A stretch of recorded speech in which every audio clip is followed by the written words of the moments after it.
अस्सलामु अलैकुम रहमतुल्लाहि व बरकातुहू। Welcome to my channel industrial automation. Friends, last video में हमने स्टार डेल्टा का पावर सर्किट जो है वो डिस्कस किया था और काफ़ी डिटेल से जो है उस पर बहस की थी। उम्मीद है कि आपको वो वीडियो जो है आपने देखी होगी। तो आज जो है हम इसका कंट्रोल सर्किट जो है इस पे बात करेंगे। कंट्रोल सर्किट पे हमने ये वही जो हमारे पास उसके 3 कॉन्टेक्टर थे और एक टाइमर इसमें हमने ऐड किया है। तो ये हमारा स्टार का कॉन्टेक्टर है, ये मेन कॉन्टेक्टर है, ये डेल्टा है। इनको हमने टैगिंग की है K3, T1, K1, K2। T1 timer use होता है जो ऑटोमेटिकली स्टार से डेल्टा में कन्वर्ट करता है इसको। K3 स्टार का कॉन्टेक्टर है, K1 हमारा मेन कॉन्टेक्टर है और K2 हमारा डेल्टा कॉन्टेक्टर है। ये नीचे जो इसके एक्सिलरी कॉन्टैक्ट्स होते हैं वो हमने यहाँ पे शो किए हैं इसमें, और ये ज़रूरी होती हैं ड्राइंग को समझने के लिए। अब यहाँ पे देखें, हर कॉन्टैक्टर के नीचे जो है उसके ये एक्सिलरी कॉन्टैक्ट्स हैं। K3 के ये हैं, T1 के ये हैं, K1 के ये हैं और K2 के ये हैं। तो इनका मकसद क्या होता है यहाँ पे शो करने का? एक तो हमें इसके टोटल नंबर ऑफ़ कॉन्टैक्ट्स जो है वो मालूम हो जाते हैं कि इस कॉन्टैक्टर में हमारे पास एक्सिलरी कॉन्टैक्ट्स कितने हैं। दूसरा, इससे हमारी ये जो लोकेशन होती है ड्राइंग में, ये हमें मालूम हो जाती है कि ये कॉन्टैक्ट जो है ये कहाँ पे यूज़ हो रहे हैं, कौन सा नंबर का कॉन्टैक्ट जो है किस जगह पे इस्तेमाल हो रहा है।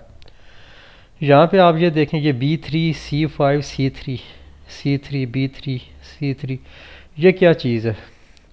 तो ये जो ड्राइंग होती है हमारी, इसको हम हॉरिजॉन्टली और वर्टिकली जो है इसको कुछ पार्ट्स में डिवाइड करते हैं। ड्राइंग इंडेंट भी बोलते हैं इसको और कोऑर्डिनेट्स भी बोलते हैं इसको। ये हमारे पास जो हॉरिजॉन्टली है 1 से लेके 8 तक है, हमने इसको 8 पार्ट्स में डिवाइड किया है। और ऐसे ही इसको वर्टिकली जो है ये 4 पार्ट्स में किया है, ABCD। इसको हमने नंबरिंग दे दी है 1 2 3 4 5 8 तक। और हॉरिजॉन्टली वर्टिकली इसको जो है हमने ABCD 4 हिस्सों में डिवाइड किया है। तो ये हमारा A एरिया है, यहाँ से लेके ये ऊपर तक जो है ये ड्राइंग का A एरिया है। ऐसे ये B एरिया है और इसके नीचे ये C है ये वाला, और ये नीचे वाला नीचे आखिर वाला जो है ये D एरिया है। तो ऐसे ही हमारे पास ये हॉरिजॉन्टली जो है ये 1 नंबर है, इसका एरिया ये है, ये इस एरिया में जो है ये 1 नंबर है। इसके बाद ये 2 नंबर है, यहाँ से लेके यहाँ तक ये 2 है। फिर ये 3 है, ये यहाँ से लेके यहाँ तक 3 है, 4 5 6।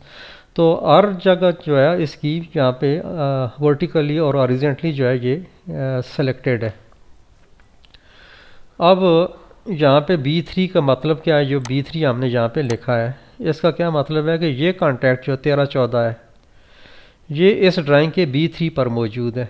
B3 हम कैसे देखेंगे कि ये B का एरिया है, इसके सामने होना चाहिए, ये इस एरिया में होना चाहिए, और ये 3 के नीचे होना चाहिए।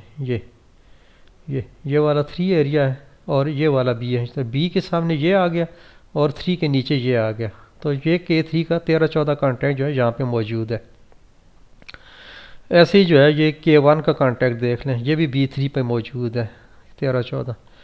तो ये B है, B के सामने होगा और 3 के नीचे होगा, तो ये कॉन्टैक्ट भी यहाँ पे मौजूद है। तो ये ड्राइंग में कोई कॉन्टैक्ट तलाश करने के लिए जो है यहाँ पे नंबरिंग दी जाती है। अब ये C3 है, C3 पे 1 और 4 नंबर जो कॉन्टैक्ट है हमारा, ये C3 पे मौजूद है। तो C3 किधर है? ये हमारा C है और ये हमारा 3 है। तो C3 के नीचे जो है ये यहाँ पे ये कॉन्टैक्ट मौजूद है। तो ये ड्राइंग में कोई कॉन्टैक्ट तलाश करने के लिए जो है बहुत एंडी किस्म के एंड्स होते हैं।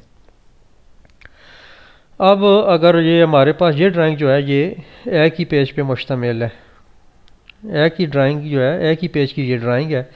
तो कॉम्प्लेक्स ड्राइंग्स जो होती हैं वो मल्टीपल पेजेस पर होती हैं। सपोज़ एक ड्राइंग है वो 20 पेजेस पर है या 25 पेजेस पर है या इवन इससे भी ज़्यादा हो सकते हैं। तो उसके लिए क्या होगा? तो उसमें अगर ये कॉइल इसने यहाँ पे दिया है तो यहाँ B3 के साथ जो है उसने उसका शीट नंबर भी दिया होगा। यहाँ पे डॉट बैक स्लैश और आगे इसके शीट नंबर लिखा होगा। सपोज 5वीं शीट पर है तो ये 05 आके लिखा होगा ./05। तो उसमें भी यही नंबर होंगे B3, क्योंकि ये टोटल जितनी भी शीट्स होंगी उस पे हमें ये नंबर मिलेंगे, हॉरिजॉन्टली भी और वर्टिकली भी। तो आपको जो है सारे पेजेस में तलाश करने की ज़रूरत नहीं होगी। इस नंबर को आप जो है उस शीट पे जाके इसी नंबर पे आप पहुंच सकते हैं बग़ैर किसी तरद्दुद के, बग़ैर किसी डिफ़िकल्टी के। तो ये हो गया हमें ड्राइंग पढ़ने का एक तरीका कि ड्राइंग हमने कैसे स्टडी करनी है। फिर ये है कि कॉन्टैक्ट्स और कॉइल ये एक ही कॉन्टैक्टर के साथ रिलेटेड होती हैं। अगर ये कॉइल एनर्जाइज होती है तो ये कॉन्टैक्ट जो है ये इनकी पोजीशन चेंज होगी। ये NO कॉन्टैक्ट है, नॉर्मली ओपन कॉन्टैक्ट है, और ये नॉर्मली क्लोज कॉन्टैक्ट है, इसको NC बोलते हैं। तो NO अगर क्लोज होगा तो NC ओपन हो जाएगा, अगर NO ओपन होता है तो NC जो है ये क्लोज हो जाएगा। तो ड्राइंग जो बनाई जाती है ये नेचुरल हालत में होती है कि अभी इसमें सप्लाई मौजूद नहीं है, और नॉर्मली जो है ये किस पोजीशन पे होगी, ये ड्राइंग कॉन्टैक्ट्स पे क्या पोजीशन होगी। अब ये देखें ये सारे कॉन्टैक्ट्स जो है ये क्लोज जो है ये जुड़े हुए हैं, और ये ओपन जो है ये ओपन शो कर रहे हैं, ये टच नहीं कर रहे हैं इनको। तो ऐसे ही ये पुश बटन है, ये क्लोज पे शो कर रहा है और ये ओपन शो कर रहा है। इसको पुश करेंगे, ये स्प्रिंग ऑपरेटेड कॉन्टैक्ट्स होते हैं, तो अगर आप इसको पुश करेंगे तो ये इस कॉन्टैक्ट को क्लोज करेगा। इसी तरह अगर आप इसको पुश करेंगे तो ये इस कॉन्टैक्ट को ओपन कर देगा। तो ये था कुछ ड्राइंग के बारे में कि ड्राइंग हम पढ़ेंगे कैसे।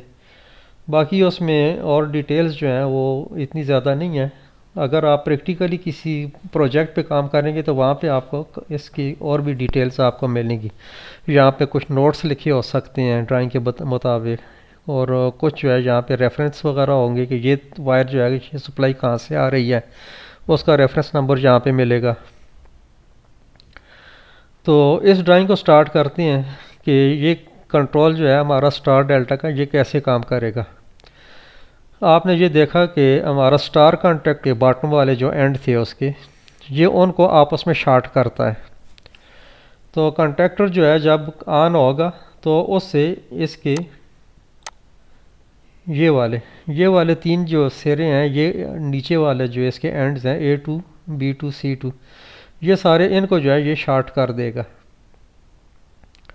तो इनके शार्ट होने से क्या होगा कि हमारी ये वाली तारें जो हैं इनको शार्ट कर देंगे। इसके बाद अगर हम यहाँ से इसको सप्लाई देते हैं तो यहाँ पे 400 वोल्ट इसको अगर मिलते हैं तो ये मोटर स्टार में चलेगी। तो इस कॉन्टैक्टर को और इसको कैसे ऑन करना है पहले हम इसको डिस्कस कर लेते हैं ड्राइंग में। जिस वक्त हम पुश बटन क्लोज करेंगे तो यहाँ पे देख लें कि ये आपका जो कंट्रोल फेज़ आ रहा है, कंट्रोल वोल्टेज जो आ रहे हैं, ये ओवरलोड के नॉर्मली क्लोज कॉन्टैक्ट में से गुजर रहे हैं। ये नॉर्मली क्लोज होता है 95 और 96। ये उस वक्त ओपन होता है जब हमारी ओवरलोड एक्ट करती है ओवर करंट पे या एक्सीडिंग करंट पे, जब ये बाई मेटल इसका हीट अप होके ट्रिप कराता है इसको, तो उस वक्त ये ओपन होती है। इसके अल्टरनेट एक और किस्म की रिले होती है, ये तो है थर्मल बाई मेटल वाली, थर्मल ओवरलोड रिले बोलते हैं इसको। एक और होती है उसको EOCR बोलते हैं, इलेक्ट्रॉनिक्स ओवर करंट रिले। तो वो होती है इलेक्ट्रॉनिकली जो है वो ऑपरेट करती है। इलेक्ट्रॉनिक्स आप जो है वो डिफरेंट सब्जेक्ट है, उसको आप सीख सकते हैं। तो आमतौर पर डिजिटल इलेक्ट्रॉनिक्स जो होती है वो उसमें वो काम करती है। तो दोनों का मकसद एक ही होता है कि इन्होंने इस कॉन्टैक्ट को ओपन करना होता है करंट एक्सीडिंग पर। बाकी इनका तरीक़ाकार जो होता है वो डिफरेंट होता है। तो इसने जब ट्रिप नहीं है, ये नॉर्मल हालत में है, तो ये कॉन्टैक्ट क्लोज है इसका। उसके बाद हमारा ये ऑफ पुश बटन है, ये मोटर को ऑफ़ करने के लिए काम आता है। इसको अगर हम पुश करेंगे तो ये स्प्रिंग ऑपरेटेड कॉन्टैक्ट होता है। इस कॉन्टैक्ट को जब आप पुश करेंगे तो ये ओपन हो जाएगा, इसके थ्रू जो सप्लाई नीचे जा रही है वो ऑफ़ हो जाएगी, और आगे जो भी चीज़ें से ऑपरेट हो रही हैं वो बंद हो जाएंगी, क्लोज़ हो जाएंगी, ऑफ़ हो जाएंगी। तो ये कॉन्टैक्ट भी क्लोज है, हमारी सप्लाई यहाँ पे मौजूद है, इस पुश बटन पे भी है, और ये 13 नंबर पे भी सप्लाई मौजूद है। आगे नहीं जा रही, आगे उस वक्त जाएगी जब हम इसको पुश करेंगे। तो सबसे पहले हम ऑन वाला पुश बटन जो है इसको क्लोज़ करते हैं, तो सप्लाई हमारी इसके थ्रू यहाँ तक आ जाएगी और इसके थ्रू जो है ये आ जाएगी K2 के 21 पर। और K2 का जो 21-22 कॉन्टैक्ट है ये भी नॉर्मल क्लोज कॉन्टैक्ट है। इस वक्त चूँकि ये K2 ऑफ है तो ये भी क्लोज़ है, तो इसके थ्रू हमारी जो है यहाँ तक सप्लाई आ जाएगी। उसके बाद आप टाइमर की पोजीशन देख लें कि C3 के ऑन होने के बाद जो है इसका ये कॉन्टैक्ट लगेगा तो T1 जो है ये एक्टिव होगा, और एक्टिव भी उस वक्त होगा जब इसका टाइम डन होगा, तो तब तक जो है ये कॉन्टैक्ट क्लोज़ रहेगा। तो ये कॉन्टैक्ट जो है क्लोज़ है, तो इसके थ्रू हमारी सप्लाई जो है पुश करने से A1 टर्मिनल पे आ जाएगी। A2 पे हमारी न्यूट्रल मौजूद है, तो यहाँ पे जो है वोल्टेज आएंगे, इसने जो है ये मैग्नेटिक जो लाइन ऑफ फोर्स है वो इसमें क्रिएट होंगी और इसने जो है इस कॉन्टैक्टर को क्लोज़ करना है। तो क्लोज़ कॉन्टैक्ट होने के बाद जो है हमारा ये स्टार वाला ये कॉन्टैक्टर जो है ये ऑन हो जाएगा। अब देखें, हमने मेन अभी ऑन नहीं किया, पहले हमने स्टार वाला ऑन कर दिया। इसके ऑन करने का क्या मकसद है? पहले आमतौर पे यही होता है कि लोग जो हैं ये मेन को पहले ऑन करते हैं और उसके बाद स्टार को ऑन करते हैं। हमने इसलिए किया है कि इसमें एक बहुत बड़ी सेफ्टी है, पर्सनल के लिए भी और इक्विपमेंट के लिए भी। सपोज़ अगर हम पहले इस कॉन्टैक्टर को ऑन कर देते हैं तो उससे क्या, अगर सप्लाई हमारी यहाँ पे आ जाएगी, और अगर खुदा न खास्ता ये कॉन्टैक्ट क्लोज़ नहीं होता, यह कॉन्टैक्टर ऑन नहीं होता किसी वजह से, इसकी कॉइल जल सकती है, इसके सीरीज़ में जो कॉन्टैक्ट्स हैं वो माल फंक्शन कर सकते हैं, लूज़ कनेक्शन हो सकता है, कोई कंट्रोल की वायर जो है कट सकती है, तो किसी भी वजह से ये कॉन्टैक्टर ऑन नहीं होता। अब ये कॉन्टैक्टर चूँकि ऑन हो चुका है तो सप्लाई यहाँ पे मौजूद रहेगी और इसके थ्रू जो है इन लाइन्स में यहाँ तक आ जाएगी, और ये कॉन्टैक्ट चूँकि ओपन है तो इसलिए ये मोटर चलेगी नहीं। अब मोटर तो बंद है, लेकिन किसी को पता तो नहीं कि सप्लाई इसमें आ रही है या नहीं आ रही। कोई बंदा बेहाली में आके जो है, आज जैसे आजकल होता है कि हम लोग जो है थोड़ी सी गफलत करते हैं, इग्नोरेंस होती है, तो बग़ैर सेफ्टी मेजर्स लेने के हम जो है इस पे काम स्टार्ट कर देते हैं कि ये चेक करें क्या मसला है। तो कोई बंदा अगर आके यहाँ पे काम करेगा तो ये लाइव टर्मिनल होंगे, यहाँ पे सप्लाई मौजूद होगी, तो बंदे को शॉक लग सकता है और बंदे की जान जा सकती है, और ये शॉर्ट सर्किट की वजह से ये इसके टर्मिनल डैमेज हो सकते हैं, वायर केबल जो है वो डैमेज हो सकती है, कुछ भी हो सकता है। तो इसलिए हमने पहले इस कॉन्टैक्टर को ऑन किया। अगर ये ऑन भी रह जाए और ये ऑन ना हो तो बंदे को कम से कम जो है ये ख़तरा नहीं है किसी भी किस्म का शॉक लगने का। ये ऑन हो जाएगा, उसके बाद ये ऑन होगा तो मोटर चल जाएगी, अगर ये ऑन नहीं होता तो मोटर नहीं चलेगी। कम से कम जो है यहाँ पे इस एरिया में सप्लाई मौजूद नहीं होगी, तो इसलिए हमने सबसे पहले जो है ये स्टार को ऑन किया है। अब देखते हैं कि स्टार के ऑन होने के बाद क्या होगा। पुश दबाने से स्टार ऑन हो गया, तो इसके साथ सप्लाई हमारी यहाँ पे मौजूद थी, K3 ऑन हो गया, इसके साथ ये कॉन्टैक्ट क्लोज हो गया, तो इसके साथ ये टाइमर जो है ये एक्टिव हो गया। टाइमर की दो पोजीशन होती हैं, एक एक्टिव एनेबल, दूसरा जो है डन। एनेबल उस वक्त होता है जब इसकी 2 नंबर पे सप्लाई आ जाएगी, इसकी कॉइल एनर्जाइज हो जाएगी तो ये एनेबल हो जाएगा। उसके बाद इसने काउंटिंग स्टार्ट करनी है। इसका एक प्रीसेट वैल्यू दी होती है, हमने सपोज 10 सेकंड का टाइम हमने इसको दिया था, तो 10 सेकंड के बाद इसने इस कॉन्टैक्ट को ओपन कर देना है। ये क्लोज कॉन्टैक्ट है, इसको इसने ओपन कर देना है, और अगर ये ओपन होता तो इसको इसने क्लोज कर देना था। तो 10 सेकंड के बाद क्या होगा कि इसने इस कॉन्टैक्ट को ओपन किया। ओपन करने से क्या होगा कि हमारा ये कॉन्टैक्टर ऑफ हो जाएगा। अब हमने जिस वक्त पुश दबाया उससे हमारा ये टाइमर एनेबल हुआ, और साथ हमारा जो है K3 कॉन्टैक्ट जो है स्टार वाला ये भी ऑन हो गया।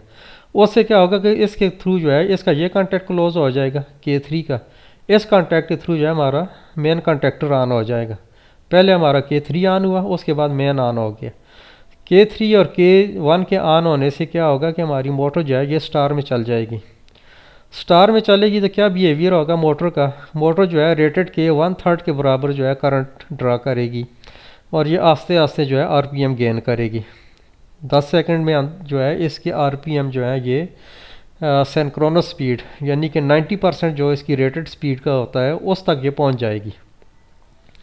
जब 90% इसकी आरपीएम पूरे हो जाएंगे तो उसके बाद क्या होगा कि इस टाइमर ने एक्ट करना है, ये डन हो जाना है। इसके डन होने से ये कॉन्टैक्ट ओपन होना है। इसके ओपन होने से क्या होगा कि हमारा ये वाले कॉन्टैक्ट जो है ये ओपन हो जाएगा।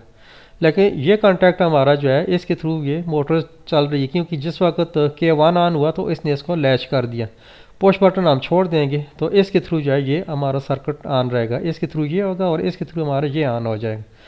जिस वक्त हमारा टाइमर डन करेगा K3 ऑफ हो जाएगा तो इसके साथ ये कॉन्टैक्ट हमारा ओपन हो जाएगा। और साथ ही जो है ये K3 का ये क्लोज़ कॉन्टैक्ट है तो ये भी क्लोज़ हो जाएगा। इसके क्लोज़ होने से क्या होगा कि हमारी ये मोटर जो है इसके थ्रू जो है ये डेल्टा कंडक्टर भी ऑन हो जाएगा। मेन पहले ऑन था, डेल्टा ऑन हो जाएगा।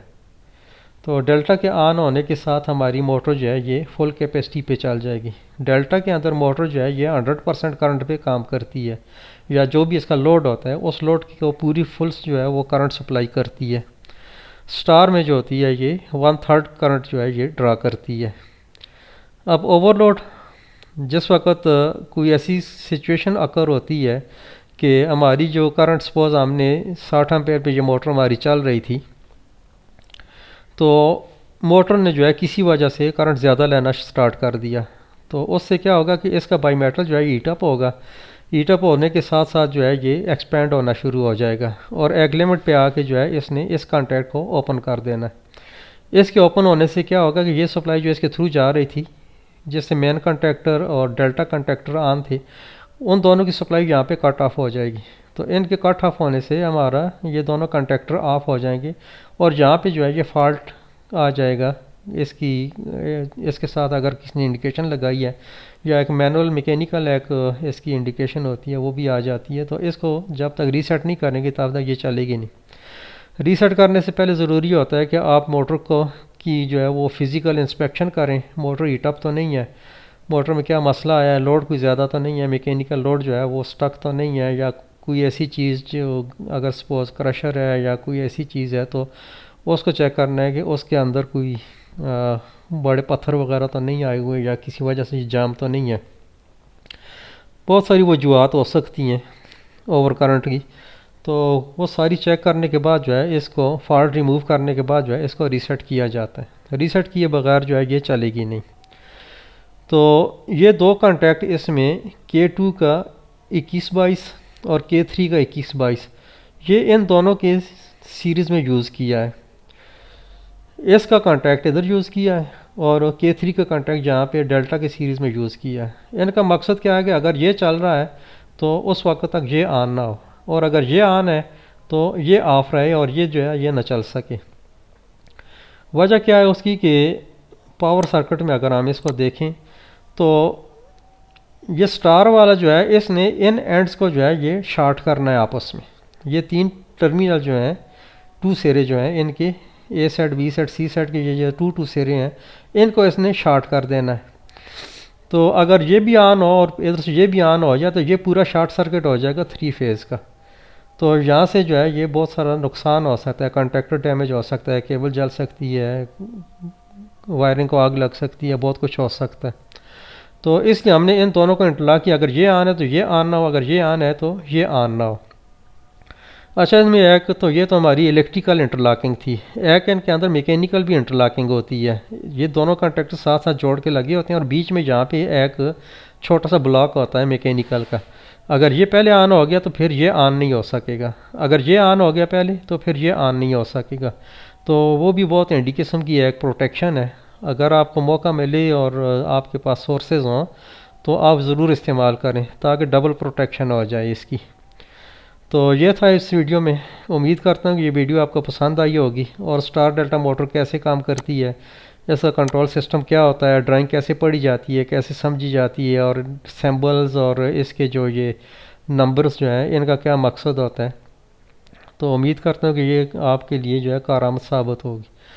तो मिलते हैं इंशाल्लाह नेक्स्ट वीडियो में। अपना बहुत सारा ख्याल रखिएगा। Take care. अल्लाह हाफिज़। अस्सलामु अलैकुम रहमतुल्लाहि व बरकातुहू।